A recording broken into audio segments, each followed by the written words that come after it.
तो हेलो दोस्तों, global star Khesari Lal Yadav का एक बवाल सॉन्ग का अपडेट लेकर आया हूँ। दोस्तों बता दें कि इस बार कई सारे मेरा फ्रेंड्स है जो कमेंट करके पूछ रहे थे कि इस बार कितना खेसारी लाल यादव का सॉन्ग है जो रिलीज़ होगा। दोस्तों तो बता दें कि दोस्तों खेसारी लाल यादव का जो विवेक सिंह मैनेजर हैं दोस्तों, जो बता रहे थे कि 2022 का जो 30 एल्बम है जो बोल बम का सॉन्ग बन के रेडी हो चुका है। दोस्तों सब रिकॉर्डिंग अब वीडियो सब रेडी है दोस्तों, लेकिन रिलीज़ होगा कि नहीं होगा दोस्तों अभी तक है जो इसका फाइनल डिसीजन नहीं निकला है।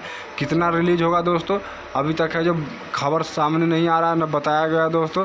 जैसे अगर हमको पता चलेगा दोस्तों तो आप लोग को वीडियो के माध्यम से बता देंगे वक्त आने पर। दोस्तों जितना अभी बता दें दोस्तों, जितना एल्बम है जो बोल बम सॉन्ग रिलीज़ हुआ है ग्राउंड लेवल पर बहुत ही अच्छा बज रहा है दोस्तों, बहुत ही पब्लिक है जो दर्शक पसंद कर रहा है। दोस्तों बता दें इसमें कोई कसर नहीं छोड़े है खेसारी लाल यादव कि ऐसा है वैसा है।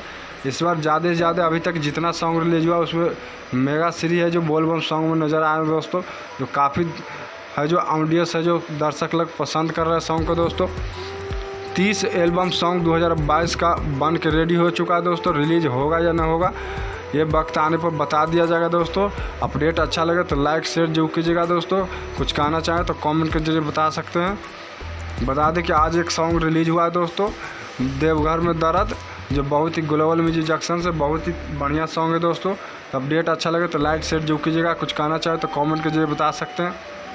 अगर हमारे यूट्यूब चैनल को सब्सक्राइब नहीं किए तो सब्सक्राइब कर लीजिए। दोस्तों जो खेसारी लाल यादव का मैनेजर है दोस्तों, जो बता रहा था 2022 का 30 एल्बम बोल बम का सॉन्ग बन चुका है दोस्तों। रिलीज कब तक हुआ अभी तक इसका फाइनल डेट ना हुआ है दोस्तों।